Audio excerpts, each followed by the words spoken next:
Donc, on est sur un webinaire donc, du programme Cyclocargologie. Le Cyclocargologie, c'est un programme dont le but est d'accompagnement de la cyclologistique en France. C'est un programme qui est porté par l'association Les Boîtes à Vélo France, une association fondée en 2019. Elle compte 350 entreprises adhérentes l'année dernière. Donc, c'est des entreprises qui font tant de la plomberie, de l'électricité, en utilisant le vélo comme un moyen de déplacement, que du transport de marchandises à vélo, tout comme on a des constructeurs et fabricants de vélos cargo utilitaires, des entreprises qui font du conseil de formation dans ce domaine, et donc 350 entreprises l'année dernière. Donc, fondée en 2019, mais regroupement d'émanations, en quelque sorte, d'associations locales qui, elles, ont été créées dès 2015-2016, notamment à Angers et Grenoble. Voilà, il me semble qu'on a je ne sais pas trop, on va dire entre 10 et 20 associations locales. En 2022 a été créée la Fédération professionnelle de cyclo-logistique, pas d'existence juridique propre, mais qui fait partie des boîtes à vélo France et dont le but est de porter cette activité de transport de marchandises pour le compte d'autrui et d'avoir une forte représentation. Là, sinon, moi, je m'appelle Gauthier Urbain, donc je suis l'ambassadeur du programme Cyclocargologie, qui est porté par les boîtes à vélo France. Un programme financé par les certificats d'économie d'énergie, donc ce dispositif qui dure de 2023 à 2026 jusqu'au 31 décembre 2026. Son but est donc d'accompagner le développement de la cyclologistique en France à trois actions que sont de la sensibilisation, par exemple ce genre de webinaire et également des événements, de la formation et enfin de l'interconnexion. Voilà. Est-ce que vous avez de premières questions, remarques?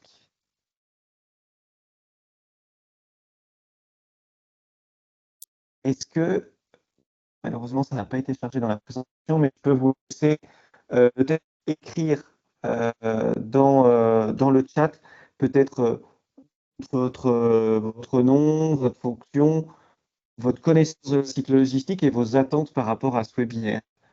Donc, votre nom, votre fonction, peut-être l'organisme, ça peut être bien aussi. Et pourquoi vous venez sur ce webinaire. Et je vais essayer de recharger la présentation, donc ça n'a pas bien marché.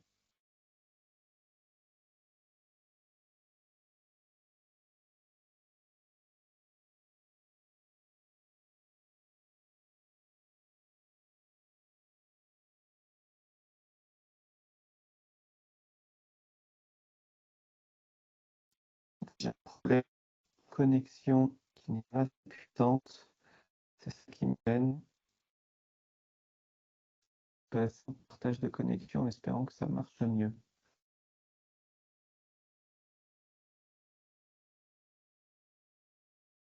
On a des messages. Donc Nelly, vous voulez voir si le métier pourrait se développer, enfin, si ça pourrait se développer dans votre ville. Mais vous êtes dans quelle ville? Si vous voulez ou l'écrire ou le dire à l'oral, vu qu'on n'est pas très nombreux, ça marche aussi.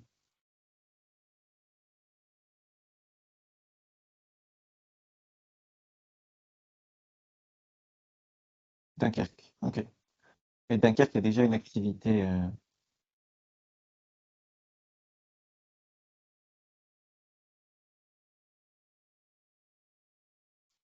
logistique.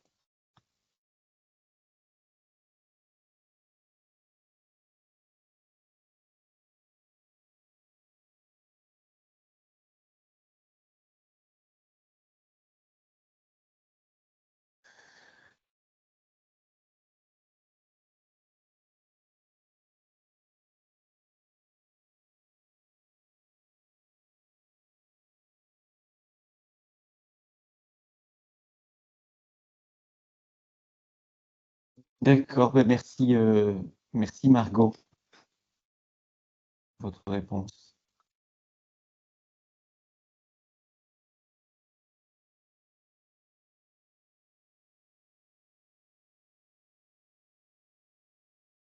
D'accord, Léonore, merci de votre réponse. Il y a un exemple intéressant qui fait les gros titres en ce moment dans le milieu de la cyclo-logistique, c'est les courtiers d'Inané. Donc Dinan, c'est une ville, un territoire de moins de 15 000, enfin de 15 000 habitants, il me semble. Ils sont arrivés à développer une activité de 10 salariés. J'ai eu un long entretien avec François Ok. Lemoine. Ouais. Eh ben, je ne sais pas si je vais pouvoir apprendre grand-chose de plus alors. On va voir. Bah écoutez, voilà. Merci, François.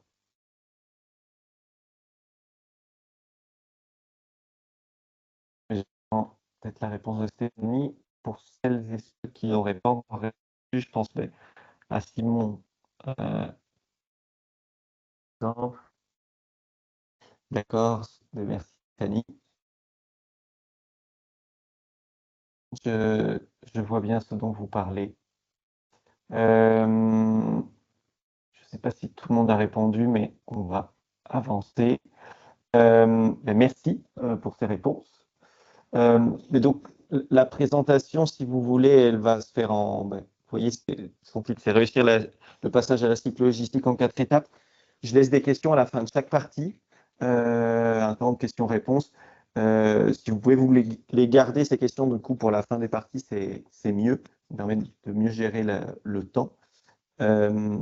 Voilà. Et il y a donc, ouais, il y a la première partie, n'ayez pas peur, elle dure un peu plus longtemps que les autres. Donc, quand on veut passer à la cycle logistique, quand on veut l'adopter, la première étape, ça va être de la comprendre. En fait, mine de rien, c'est un mode de transport qui a beau utiliser la route comme les véhicules motorisés, il est assez spécifique et savoir comment ça marche, c'est important avant d'adopter la cycle logistique sur son. Ensuite, son projet, c'est quelque chose qui est propre à chaque entreprise, flux, activité. Euh, et enfin, on a deux choix. Le premier, c'est d'externaliser le transport de marchandises à vélo. Et le deuxième choix, ça va être d'internaliser la gestion de ces flux. Donc, première partie, quand il s'agit d'abord donc de comprendre la cycle logistique pour pouvoir mieux l'adopter. Petite définition et historique. Déjà, définition de quoi on parle.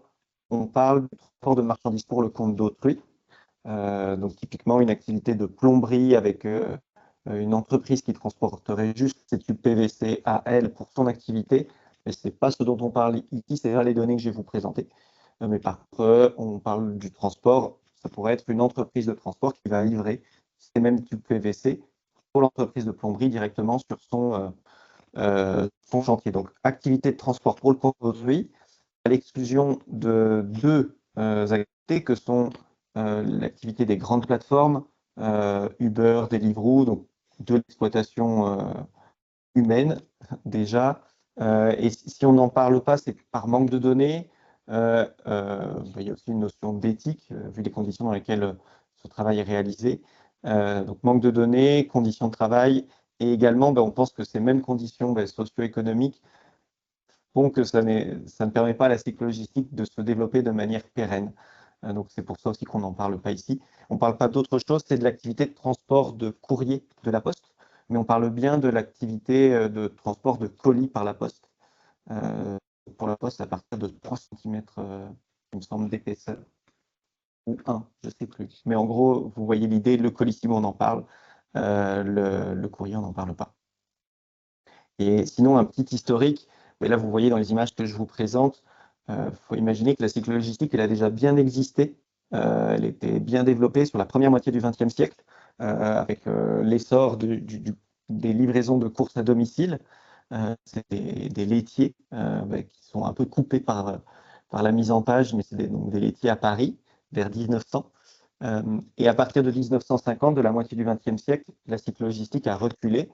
Euh, et a quasiment disparu avec l'essor de la motorisation, qui était la technologie de l'époque. Depuis le début des années 2000 et particulièrement depuis 2015, on assiste à une croissance du transport de marchandises à vélo pour faire face à de plus en plus de livraisons à domicile, au commerce en ligne, à la congestion des centres-villes, aussi au contexte écologique. Et donc, avec la croissance des volumes livrés à domicile, la cycle logistique permet d'y répondre. Depuis 2022, par contre, comme dans l'ensemble du secteur du transport, c'est la cycle logistique stagne. Certaines entreprises sont en difficulté, comme dans le reste du transport, mais dans les échanges qu'on a avec d'autres fédérations de transport ou des administrations, la cycle logistique semble mieux résister que le transport classique. Donc voilà, depuis 2022, ça stagne, avant peut-être un redéveloppement. Quand on veut savoir de quoi on parle, il faut déjà savoir quelles entreprises implantées où. Ces entreprises, vous voyez là, c'est la carte que je vous présente. Donc on a 205 entreprises qui sont présentes dans 74 villes. Il y a deux types d'opérateurs. Il va y avoir des opérateurs dits spécialisés. Je pense que ce sont ceux qui sont en bleu. Ça, c'est 2 tiers des opérateurs qui transportent des marchandises exclusivement à vélo cargo. Tandis que le tiers restant, ce sont des opérateurs dits mixtes qui transportent des marchandises à vélo cargo, mais également en mode motorisé. Voilà, donc ces 205 opérateurs présents donc dans 74 villes, on voit que c'est surtout sur les grandes villes. Paris est très représenté. Ensuite, il y a Lyon, il y a Bordeaux, on voit Marseille, Nice, Montpellier, Toulouse, Lille, Strasbourg, mais c'est aussi présent dans des territoires qu'on ne peut pas qualifier de villes. L'exemple que je cite tout le temps, c'est une activité de cycle logistique qui s'est développée à Die, au sud du Vercors, donc dans la Drôme. C'est une ville qui fait, enfin, un village, un bourg qui fait 5000 habitants. Dans ces cas-là, c'est une activité de cycle logistique qui fait déjà pas exclusivement de la cycle logistique, il y a aussi du transport de personnes. Et ça va être plusieurs activités mélangées. Il va y avoir du transport de carton, comme du transport de colis, et j'en passe. Donc principalement dans les grandes villes, mais pas que.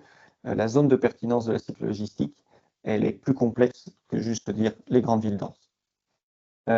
Et outre ça, la cycle logistique, c'est tout un écosystème avec des donneurs d'ordre, donc toute entité qui commande une action de transport. Il va y avoir aussi des acteurs de l'immobilier pour fournir des hubs, des fabricants, fournir du matériel roulant, des services support, ça peut être de l'assurance, ça peut être de la maintenance également, les organismes publics également, qui permettent à la cycle logistique de se développer dans un cadre favorable.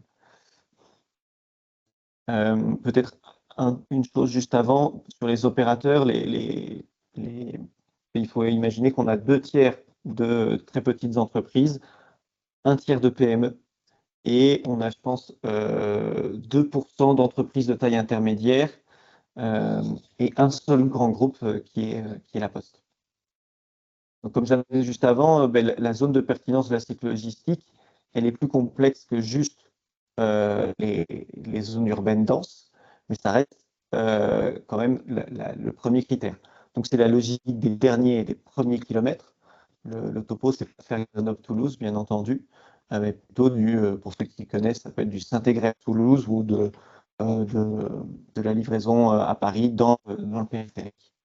Donc ça va être dans des centres urbains contraints soit par la réglementation, soit par tout simplement un urbanisme médiéval, soit par la congestion. Voilà. C'est des zones de forte densité de population, d'activité économique et finalement de points de livraison. Et c'est un rayon d'action qui va entre 2 et 15 km. 15 km est vraiment le plus long. En général, les activités de tournée, typiquement, c'est entre 2 et 5 km. Et à votre avis, là, je vous pose une question à quelqu'un, du coup, à Léonore, vous avez perdu votre droit à parler. Mais je vous pose une question, à votre avis, pour quel potentiel? Et avant cette notion de potentiel, à votre avis, quel est... je sais pas vous, moi j'ai perdu la présentation. En attendant que je les absorbe, quelle est la part des flux qui est actuellement transportée en cycle logistique en France, dans les... Quelle est la part des flux qui est transportée à vélo cargo? Vous pouvez tout simplement ouvrir votre micro et répondre. Alors Léonore me dit 5%. Qui dit mieux, qui dit moins, qui dit autre chose? Nelly dit 0,5%. Amélie dit 15%. Stéphanie dit 2%.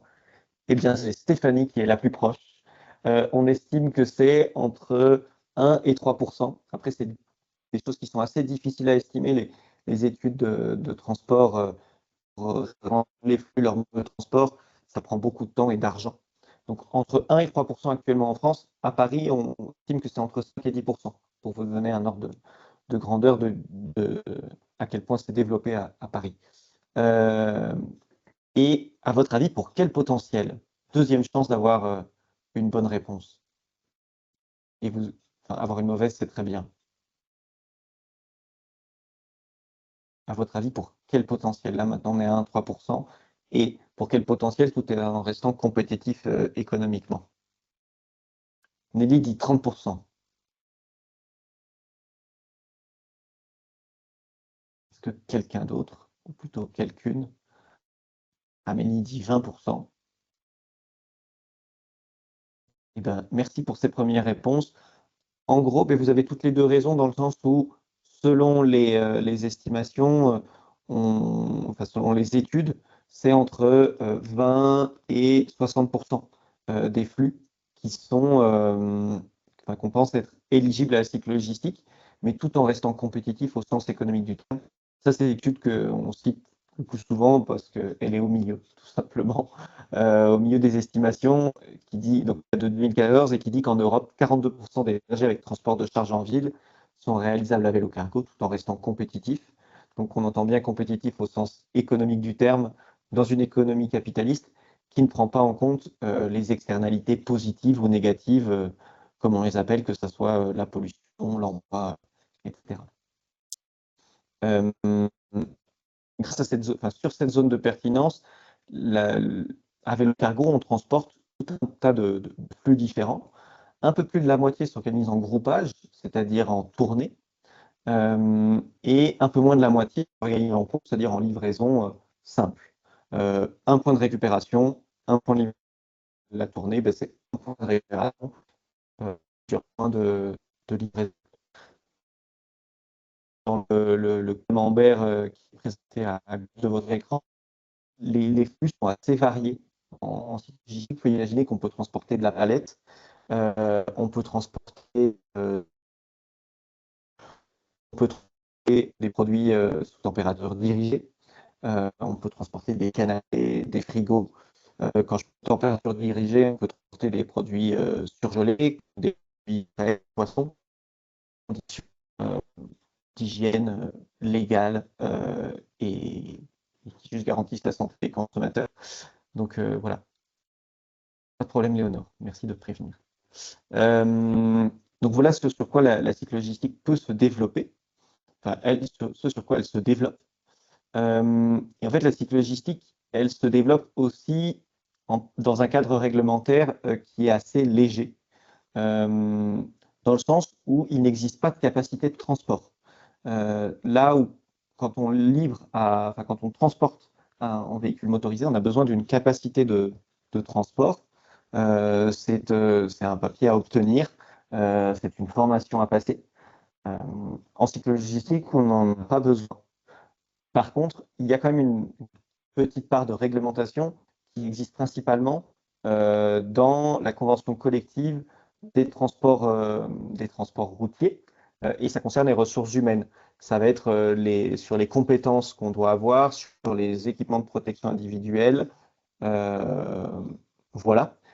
Après, sur la capacité de transport, je sais que la Fédération professionnelle de cyclo-logistique, comme les autres fédérations de transport motorisées, demande à ce qu'il y ait une capacité de transport pour la cyclo-logistique, ce qui lui permettra d'être reconnu d'être reconnu par ses pairs professionnels, et de faire la différence aussi entre les pratiques d'ubérisation et l'activité des transporteurs à vélo cargo, qui sont des entreprises avec des salariés, une assurance responsabilité civile qui couvre les dommages en cas d'accident, qui couvre les dommages aux biens transportés, et j'en passe, et des meilleurs. Par contre, en ce qui concerne le transport sous température dirigée, il n'y a pas d'exception pour la cyclo-logistique. Il y a un cadre réglementaire à respecter, mais qui fait que ce cadre réglementaire est conçu d'une telle manière qu'il est plus facile de le respecter à vélo cargo. Mais si vous voulez, on a des webinaires sur le transport de froid à vélo cargo. Et on va bientôt diffuser le replay. Je vous renvoie vers ces webinaires si ça vous intéresse. Les véhicules, les vélos cargo, ça reste des vélos. Par conséquent, ils ont droit de circuler sur la voirie normale comme sur les aménagements cyclables. Ils ont droit de s'arrêter et de se stationner beaucoup plus proche de leur point de livraison, notamment quand on est dans des centres-villes qu'un camion. Quand on parle de transport sous température dirigée, ça permet de respecter plus facilement la chaîne du froid, par exemple, parce qu'on ne va pas sortir du contenant sur les mêmes distances. Voilà. Quand on fait ce constat, on peut se demander, mais finalement, quelle est la valeur ajoutée à développer la cyclo-logistique pour un opérateur de transport? D'abord, ça va être d'opérer en zone contrainte. Les transporteurs, c'est des personnes pragmatiques. Ils vont là où il y a un avantage. Si La Poste ou Amazon développent autant le transport de marchandises à vélo cargo, c'est parce qu'ils y trouvent leur avantage. Il y a une étude qui montre que à vélo cargo, on livre des colis en économisant 15% de temps par colis livré par rapport à la livraison en véhicule utilitaire. Ça, c'est sur une activité de transport de colis réalisée donc à vélo cargo à Bordeaux en 2021 sur des flux de La Poste et vraiment sur une activité de transport de colis où ils ont comparé les deux activités en les réalisant les deux en réel. Voilà, donc c'est opérer en zone contrainte, on est plus efficace. Ça s'explique par l'agilité du vélo cargo. Il peut se faufiler dans la circulation, bien plus facilement qu'un véhicule motorisé. Les aménagements cyclables ne sont pas soumis aux embouteillages, pas soumis aux mêmes restrictions de circulation et de livraison dans les centres-villes, etc. Ça permet de réduire certains de ces coûts, d'avoir recours à la cyclo-logistique. Sur la partie matérielle, c'est jusqu'à 4 fois moins cher à l'achat, à l'usage, à la maintenance, à l'assurance, à l'énergie. Après, c'est des structures de coûts qui sont très différentes. Typiquement, les coûts, on ne va pas avoir besoin de foncier plus onéreux parce que plus proche des centres de métropole, c'est un peu plus intense, enfin, c'est plus intensif en main-d'œuvre, mais à la fin, c'est quand même plus performant. Une fois qu'on a fait les bons choix de flux et de zones à livrer. Ça permet également, bien entendu, de réussir sa transition écologique et sociale. On y reviendra un peu plus loin. Mais sur la partie écologique, c'est à minima 2 fois moins polluant par rapport à la solution autorisée. Et ça, c'est quand on compare par rapport au vélo. Par rapport à une motorisation électrique. À ce constat, on peut se demander quelles sont les perspectives d'évolution pour ce secteur d'activité. Déjà, quand on voit les flux actuels et le potentiel estimé tout en restant compétitif, la cyclo-logistique est amenée à continuer de croître. C'est un rapport de croissance de x10 à x30 selon les estimations qu'on prend. Le Shift Project estime qu'en 2050, la cyclo-logistique pourrait représenter jusqu'à 110 000 ETP. Les réorganisations de la chaîne logistique, que ce soit des circuits courts, la mutualisation, la multimodalité, vont favoriser le transport de marchandises à vélo cargo. Côté recrutement, le transport de marchandises à vélo cargo a recours plutôt, comment dire, le profil type en cyclo-logistique, ça va être un homme blanc de 33 ans surdiplômé qui est venu à ce métier par conviction écologique. Si on veut atteindre 110 000 ETP, on ne va pas pouvoir se tourner continuellement sur le même public, et de 1. Et de 2, c'est aussi une ambition de la fédération, de l'écosystème cyclo-logistique, de diversifier son recrutement pour être plus efficace aussi. Parce que sinon, il y a tout un tas de publics qui ne se reconnaît pas dans la cyclo-logistique et c'est gênant pour le recrutement, mais aussi en termes de performance commerciale. Voilà. Donc, on voit que ça a déjà commencé à changer. Donc, voilà. En ce qui concerne le matériel et les services supports, ils vont devoir évoluer. Le matériel, ben, il va avoir besoin d'être plus durable, plus résistant. Merci, Émilie, de partager ce qu'a fait le programme Cycle sur l'inclusivité en cycle logistique.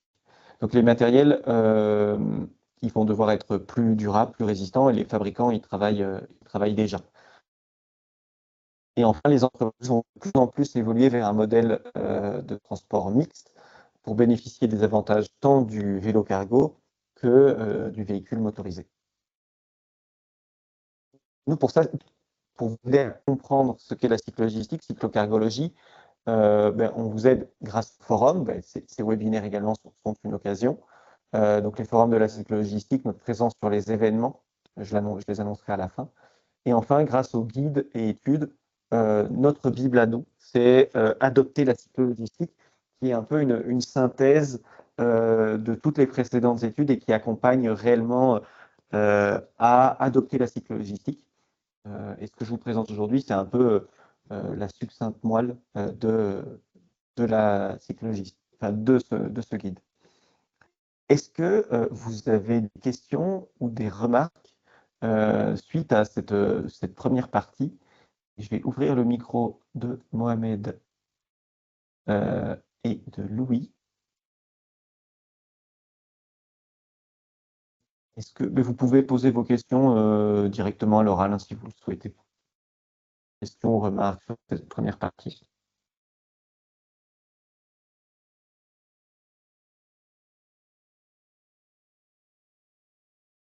Ou alors, est-ce que je vous endors? Est-ce que c'est la digestion? Bon, Stéphanie est bien réveillée, merci. Je vais plutôt partir sur l'option positive, qui est que je suis particulièrement clair grâce au travail du pôle études des boîtes à vélo France. Bonjour Louis. Peut-être j'ai laissé Amélie et Louis écrire. Alors, y a-t-il une entreprise de cyclo-logistique à Limoges? Amélie, je ne sais pas. Mais vous savez quoi? On va aller regarder ensemble, comme ça tout le monde verra. Ça fera une démonstration sur quelque chose que je montre, que j'annonce normalement à la fin. Alors, si vous allez, pour avoir accès à ce genre d'informations, vous allez sur l'annuaire des boîtes à vélo France. Ça, c'est une option. Donc, site des boîtes à vélo, là, vous voyez ici en haut. Vous allez sur annuaire. Ensuite, secteur. On va faire secteur, déjà voir s'il y a des entreprises à vélo cargo à Limoges. Bien, vous voyez, en structure adhérente des boîtes à vélo France, on n'en a aucune à Limoges, parmi les 350. Après, il peut y avoir une entreprise de cycle logistique qui est présente à Limoges, mais qui n'est pas adhérente. On peut aller également sur l'annuaire cyclo. C'est développé par le programme Colis Active. Et pareil, à Limoges, moi, je ne vois rien. Après, ça ne veut pas dire qu'il n'y a rien, mais ça veut juste dire que, en tout cas, c'est pas euh, sur ces deux ressources. Ah, je vois rien, l'écran est blanc. Ah, zut. Ça n'a pas marché, mais je ne voyais pas. Question. Je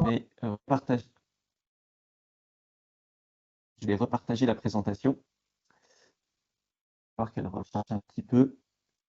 Et donc, vous aurez retenu, et je vous l'annoncerai, là, vous aurez des ressources pour y retourner. Donc, vous pouvez vous renseigner en allant sur l'annuaire de TAV France ou l'annuaire cyclo pour trouver ce genre d'informations.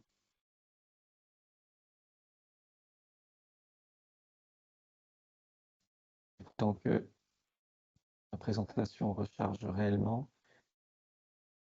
Hop.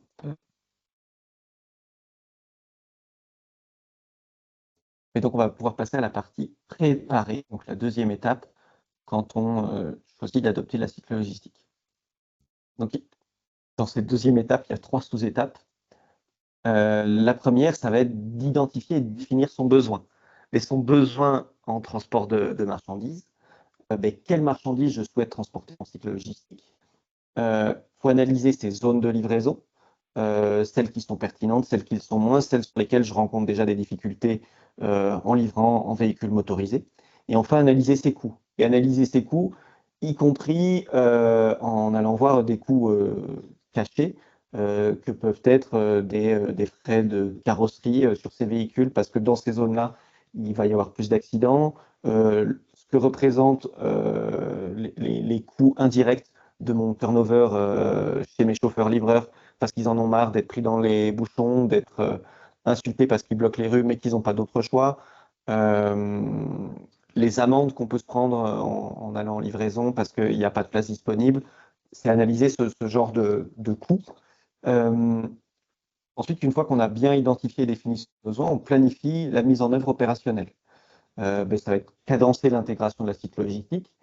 Est-ce que je vais d'abord faire une expérimentation où je suis sûr de mon coût et je fais all-in et on transfère tous ces flux sur toutes ces villes. Voilà. Pour repenser le tri de ces marchandises, là où on a habituellement des tris par code postaux, par ville, là c'est des tris plus fins qui peuvent être des tris à la rue. Telle rue j'y vais, telle rue j'y vais pas. Parce que telle rue représente une difficulté en véhicule motorisé, telle rue représente une opportunité à vélo cargo, mais telle rue qui est de l'autre côté du périph' ou de telle voie rapide, à vélo cargo, ça va me prendre trop de temps, il vaut mieux que je la laisse au véhicule motorisé. Et enfin, il faut organiser la traction des marchandises jusqu'au hub, jusqu'à la zone de livraison vélo cargo. Et enfin, il faut faire un choix d'adoption. Quand on parle de meilleur choix d'adoption, c'est soit aller vers de l'internalisation, donc garder les flux et les gérer soi-même, soit vers de l'externalisation. Ça va dépendre de ses capacités de gestion interne, de son infrastructure, de sa logistique, de la croissance qu'on projette et de sa flexibilité.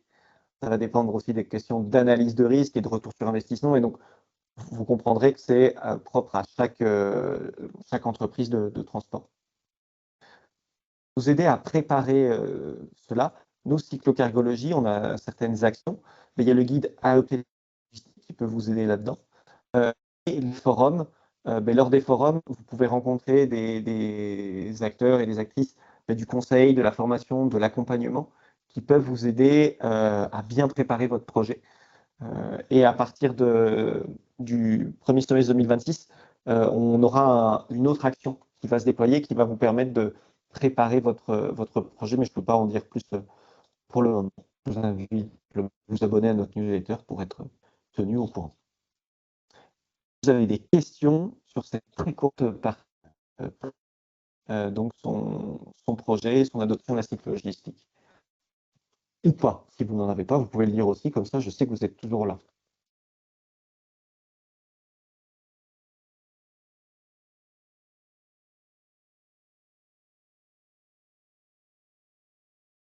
Merci Stéphanie de réagir. Merci Amélie également.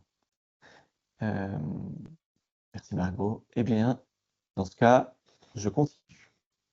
Donc là, à partir de l'hypothèse qu'on a choisi d'externaliser. Donc de confier la gestion du dernier kilomètre à une autre entreprise. Il y a 2 choix possibles. Soit on se tourne vers ses sous-traitants actuels. C'est peut-être actuellement l'option la plus probable face à la contraction des flux transportés, des flux chez les donneurs d'ordre. Leur enjeu, c'est plutôt de remplir les camions, les véhicules utilitaires de leurs sous-traitants actuels que d'aller trouver de nouveaux sous-traitants. Donc, il faut d'abord identifier les bons acteurs parmi ces partenaires et co-définir un nouveau cahier des charges. Ce n'est pas les mêmes contrats, ce n'est pas la même rémunération, ce n'est pas la même chose de livrer à vélo cargo que de livrer en bulle. Donc, il s'agit de renégocier tout ça et également donc de bien accompagner ces sous-traitants actuels. Alors, on veut choisir d'établir un nouveau partenariat avec un cyclo-logisticien déjà établi, qui connaît l'activité, Mais pour ça, il faut sélectionner les prestataires et ensuite s'organiser opérationnellement. Si on change de cycle logistique, on se tourne vers un modèle socio-économique vertueux. Ça représente 2400 ETV en France, 2200 c'était en 2021. Ça génère la cycle logistique, entre 80 et 85 millions d'euros de chiffre d'affaires par an. Et ça a une contribution au pays français qui est 1,4 fois supérieure au reste de l'économie française. Et ça s'explique par le fait que c'est un secteur d'activité qui est peu intensif en capital, mais plus intensif en travail. Quasiment 100% de la valeur ajoutée va à les rémunérations des travailleurs, qui souvent sont payés assez proches du SMIC, mais comme un chauffeur-livreur dans une entreprise de transport classique, motorisée. Et ben, ces cyclologisticiens, ces cyclologisticiennes vont dépenser cet argent nationalement, voire très localement dans leur ville, pour se nourrir, pour se loger. L'argent retourne à l'économie nationale, voire très, très locale. Nous, pour aider les transporteurs, les donneurs d'ordre à externaliser cyclocargologie, on a certaines actions. Il y a les forums de la cyclologistique qui permettent de rencontrer les acteurs, les actrices du transport à vélo cargo dans les villes. On en a eu jusqu'à présent une douzaine environ de forums, je pense 14 pour être précis. Donc, lors de ces forums, dans plein de villes comme La Rochelle, Marseille, Lyon, Paris, Toulouse pour le dernier, ça permet de rencontrer les acteurs et actrices du transport à vélo cargo. L'annuaire des boîtes à vélo, la fédération, et puis également l'annuaire cyclo, qui permettent aussi de trouver les bons prestataires. Et enfin, il y a le guide Adopter la cyclo-logistique, qui permet de mieux externaliser facilement ces flux. Est-ce que sur cette partie, du coup, externalisée, vous avez des questions? Et j'en ai vu passer une dans le chat. Alors, peut-on engager un cyclocycliste, j'imagine que vous voulez dire cyclo-logisticien, en freelance? Un cyclo-logisticien indépendant, donc auto-entreprise, si je comprends bien, enfin, après quel que soit le statut, peu importe. Oui, c'est tout à fait possible. Après, il y a les mêmes obligations légales que pour n'importe quel transporteur. Il faut qu'il ait qu'il soit assuré pour son activité économique, pour les flux qu'il transporte. Je vois pas de contraintes. Et après, il doit respecter le même cadre réglementaire que ses confrères qui seraient dans des entreprises plus structurées. Sur la slide 11, il n'y a pas besoin de capacité de transport. Sur le plan des ressources humaines, en tant que freelance, je ne sais pas s'il est vraiment concerné par la convention collective, je n'en suis pas sûr. Mais par contre, il doit respecter les mêmes règles en ce qui concerne le transport sous température dirigée. Ces vélos doivent avoir les mêmes critères techniques et ils ont accès à la même infrastructure. Pour moi, il n'y a pas grand-chose qui change. Oui, c'est tout à fait possible.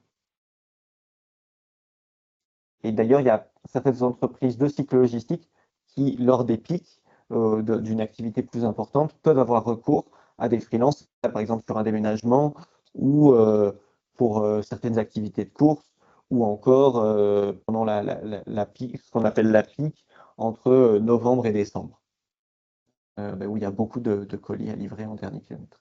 Est-ce qu'on a d'autres questions ou remarques sur cette partie externalisée?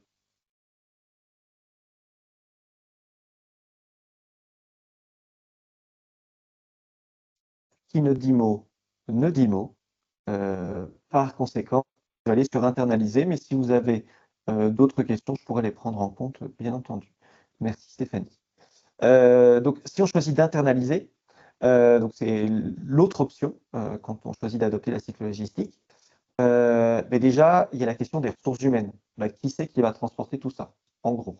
Qui c'est qui va organiser ces opérations à vélo? Il faut d'abord valoriser les avantages du métier auprès de ces équipes. Mais travailler en extérieur, il y en a certaines qui recherchent ça. Ça peut être profiter d'un premier rayon de soleil après un orage nocturne, une matinée d'été. ça peut être agréable pour certains. Même travailler en hiver, avoir le vent frais sur son visage en roulant, ça peut être agréable, même si ça paraît à certains chauffeurs-livreurs, ça leur dira sûrement pas. À d'autres, ben là, chez La Poste, typiquement, on a des personnes qui sont passées, en gros, du Kangoo au vélo cargo et qui disent, mais pour rien au monde, je ne retournerai dans un Kangoo. Il y en a qui disent, pour rien au monde, j'irai, mais il y a moyen de valoriser ces avantages du métier et donc de proposer la conversion à ces équipes une fois que les avantages ont été valorisés. En tout cas, l'imposer, ça ne me semble pas être la meilleure manière de procéder. Ça risque de pas bien se passer. C'est aussi l'occasion de recruter de nouveaux profils. On sait que c'est difficile de recruter des chauffeurs-livreurs parce que c'est des métiers qui sont durs, qui sont mal considérés. Ben, avoir recours au vélo cargo, ça permet de recruter de nouveaux profils, des profils qui sont attirés par ce métier, par ben, changer un peu changer nos vies, des profils qui aussi qui n'ont pas besoin d'avoir le permis. Il y a un gros acteur du transport qui m'a dit à Annecy, c'est Cogépart, il m'a dit qu'ils ont plus de facilité à recruter à vélo cargo que en véhicule motorisé. C'est aussi l'occasion, bien entendu, de former son personnel. Une fois qu'il y en a qui sont volontaires, on ne livre pas à vélo cargo comme en véhicule motorisé. Donc, il faut bien entendu accompagner son personnel et le former. Et enfin, il faut lui assurer de bonnes conditions de travail. Ça va être sur l'équipement, un équipement étanche quand il pleut, enfin, qui protège de la pluie, des intempéries, qui protège de la chaleur. Donc l'été, c'est bien s'hydrater, peut-être essayer d'adapter les horaires, éviter de livrer à 15 heures sur les grands boulevards à Grenoble, par exemple, en plein mois d'août. Voilà, c'est adapter son activité. Enfin, en tout cas, assurer de bonnes conditions de travail. Quand on choisit d'internaliser, on va avoir besoin d'une plateforme cyclologistique. À votre avis, c'est quoi le premier critère qui est cité par les cyclologisticiens comme étant le critère le plus important quand il s'agit de choisir sa plateforme cyclologistique? En gros, c'est son entrepôt où on va stocker ses marchandises, ses vélos, avoir des locaux du personnel. Simon, je vois que tu écris, à ton avis, quel est le premier critère? Amélie a également une idée. Alors, ça va être l'accessibilité, nous dit Amélie. Eh bien, je pense que vous avez partiellement raison. Proximité, me dit Stéphanie, et Simon dit localisation. Eh bien, oui, Simon, c'est la localisation. Mais je ne sais pas si tu m'as déjà écouté lors d'un forum. Si c'est le cas, tu as triché. Je sais aussi que tu connais le métier. Mais donc, oui, Simon a raison. C'est bien la localisation qui est le critère le plus important. Quand on parle de localisation, c'est en effet, Nelly, c'est la proximité de la ville, même des fois proximité immédiate ou dans le centre-ville, mais également, Amélie, vous avez raison, c'est l'accessibilité, accessibilité au sens aux flux camions, les flux amont qui vont arriver approvisionner ce hub, cette plateforme, et également l'accessibilité aval, avec des axes cyclables structurants qui permettent de livrer rapidement, efficacement, de manière fluide, les zones de livraison cibles. Le deuxième critère, ça va être celui du prix. Un prix qui est jugé raisonnable par les cyclologisticiens, c'est entre 30 et 80 euros du mètre carré par an. Ce n'est pas forcément ce qui est tout le temps constaté dans les grandes métropoles. Et le troisième critère, ça va être celui de la surface. Une surface qui va entre 150 et 800 mètres carrés, selon l'activité, la ville, etc. Concrètement, ça peut ressembler à ça, une plateforme cyclologistique. Alors, derrière ce schéma peut-être un peu abscon, mais se cache en fait tout un tas d'espaces. On va avoir une zone de chargement-déchargement. Là, c'est une seule zone de chargement-déchargement de plein pied. On pourrait imaginer une zone de déchargement avec un quai, donc pour des camions avec haillons, avec des camions qui viendraient amener la marchandise au niveau d'un quai, et ensuite une zone de départ de plein pied pour les vélos cargo. On a un espace de stockage des véhicules, donc des vélos cargo.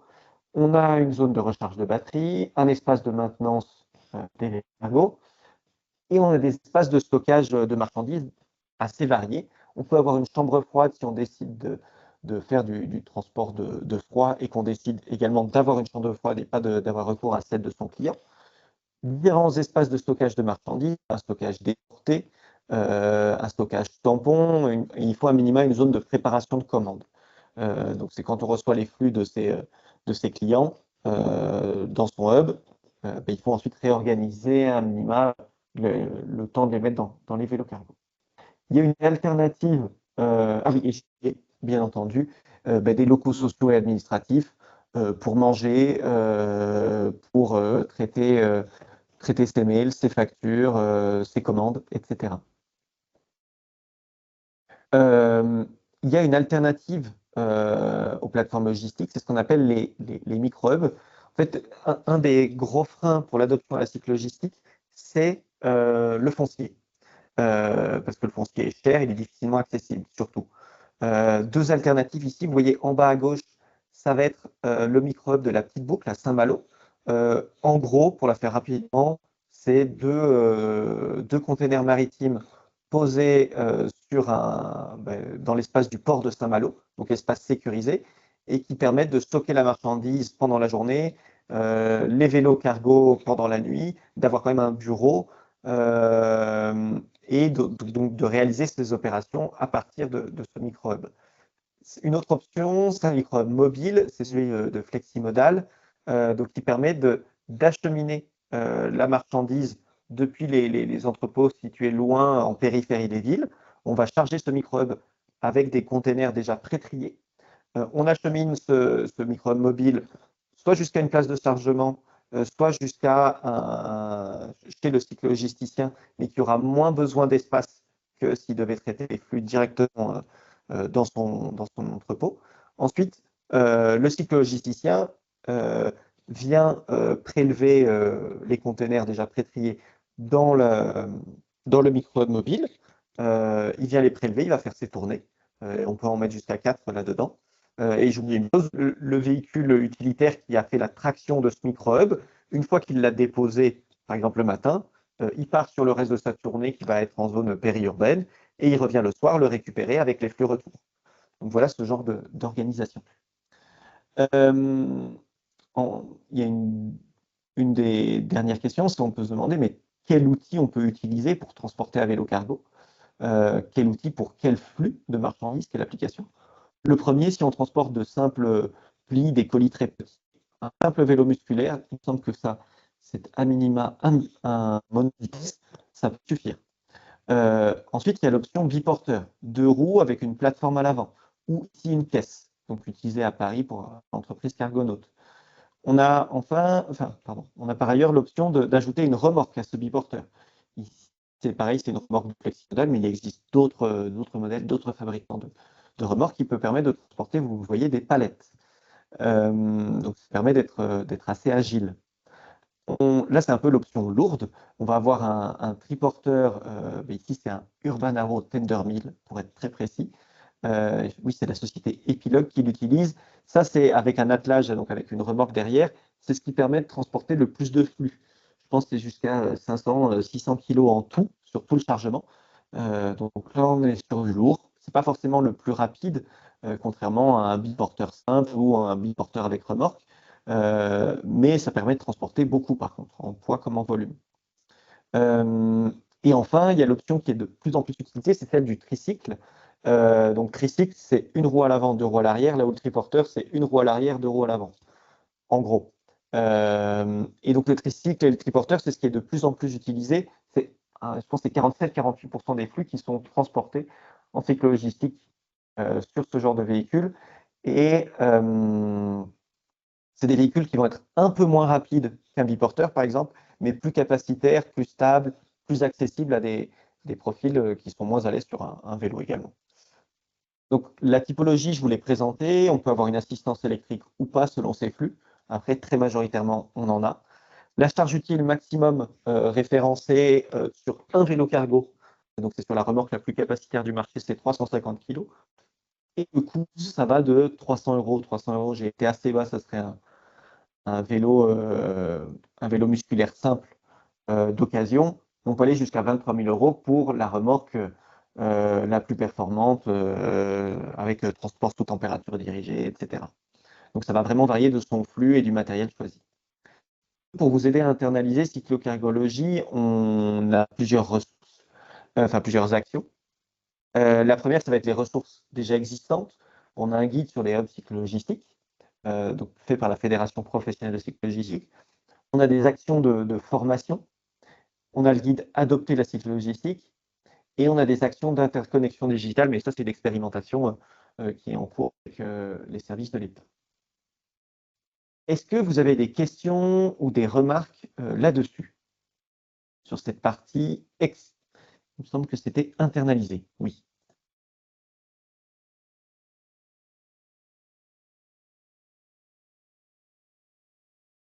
Vous n'avez donc pas de questions, j'ai l'impression.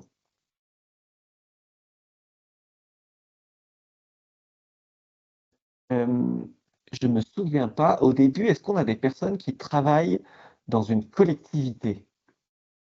Il ne me semble pas, en tout cas, que quelqu'un soit présenté de telle manière. Ben, merci Margot. Alors, combien d'entreprises ont développé la cyclo-logistique, Stéphanie? Alors, dans l'étude du panorama dont je vous ai parlé au tout début, c'est 205 entreprises ou associations, ça va dépendre, hein, présentes dans 74 villes.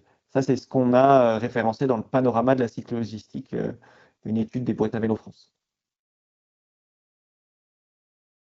Je vais peut-être rapidement, pour qu'on ait les idées claires là-dessus, on peut se demander quel est le rôle d'une collectivité pour développer la cyclo-logistique. Assez rapidement, parce qu'il reste peu de temps. On peut se demander déjà quels avantages, donc on a parlé des avantages pour un opérateur de transport, mais là, quels avantages pour une collectivité, également pour vous et moi en tant que citoyens ou citoyennes. Alors, Stéphanie, opérateur égale transporteur. Chargeur, je n'ai pas les données. Ça, je ne sais pas combien de chargeurs ont recours à la cyclo. Je ne sais pas si tous les chargeurs savent qu'ils ont recours à la cyclo d'ailleurs. Des fois, en confiant leur flux à DB Schenker, eh bien oui, ça, je ne sais pas, en confiant leur flux à DB Schenker, ils ne savent pas forcément que ça va être transporté en cyclo ou à Mondial Relais, et à la fin, c'est transporté en cyclo logistique quand même. Donc pour les collectivités, les avantages, ça va être réduire les bouchons, la congestion, la pollution atmosphérique, la pollution sonore. Ça permet d'approvisionner son centre-ville de manière plus agile, donc plus facile. Ça permet d'apaiser son espace public. Ce n'est pas des véhicules de plusieurs tonnes lancés à 50 km/h dans son centre-ville, à 50 km/h. C'est un vélo cargo de quelques centaines de kilos lancé à 25 max. Et ça rend son centre-ville plus attractif également avec moins de camions. Une collectivité, pour développer la cyclo-logistique, elle a plusieurs leviers d'action. Ça va être porter le sujet politiquement, donc avec des élus et techniciens référents, une approche transversale, ça recoupe plusieurs services, en fait, la logistique urbaine. Ça va être réserver de l'espace, aider sur le foncier, avoir une infrastructure cyclable de qualité. Et enfin, soutenir économiquement, avec des aides à l'achat de vélos cargo, ouvrir la commande publique à la cyclo-logistique en la lotissant. Et enfin, c'est montrer l'exemple, c'est passer au vélo cargo en long terme pour une collectivité. Comme il reste moins de minutes, je vais peut-être rapidement parler des actualités du programme. Donc, en ce moment, on a les formations livraison. Nelly, je traite votre question juste après. En ce moment, on a des formations livraison et également bientôt des formations dispatch, donc organisation de tournée qui vont commencer, qui sont financées donc à 50% par le programme, et les 50% restants sont éligibles à d'autres types de financement. On a de prochains webinaires, donc 9, 11 décembre, 21 janvier, 3 février, sur la commande publique, transport de déchets, de palettes et de colis. Donc voilà, qui sont déjà prévus. On va être présent sur plusieurs salons professionnels en 2026. Le World Impact Summit en février, Flototo en mars, le SITL en mars-avril, Euromove, je ne sais plus quand, Eurosupply Chain non plus, mais je sais que c'est à Rennes, et le congrès des boîtes à vélo France début juillet à Paris. Vous pouvez suivre nos actualités donc sur cyclocargologie.fr, sur LinkedIn, et vous abonner à notre newsletter depuis le site. Et je vous remercie de votre attention. Si vous avez des questions, je vais déjà traiter celle de Nelly. Vous pouvez les poser dans le chat. Merci, Émilie, de Je peux préciser que c'était en juin pour Euromove et Eurosupply Chain. Alors, est-ce qu'il y a des grandes entreprises de transport, logistique, des grands groupes qui lancent de la cycle logistique? Eh bien, il y a des grands groupes qui lancent. Amazon demande à ses sous-traitants de faire de la cycle logistique. La Poste fait de la cycle logistique. Et c'est pas juste pour faire du greenwashing, notamment Amazon, c'est pas leur ambition, c'est juste que c'est plus efficace. Des groupes comme Geodis, DB Schenker, Epner font de la cycle logistique. Epner, Vinted, et j'en passe, c'est des meilleurs. DPD. Stéphanie, merci à vous. Bonne suite de journée et de réunion. Steph sur le frais. Merci Simon. Il me semble que Pomona également. Je n'ai pas forcément tous en tête. Mais merci à vous. S'il n'y a pas d'autres questions, je vais vous envoyer la présentation après ce webinaire. Bonne journée. Et puis si vous avez des questions, je reste disponible. Vous pouvez ouvrir votre micro. Moi j'ai le temps. Avec plaisir.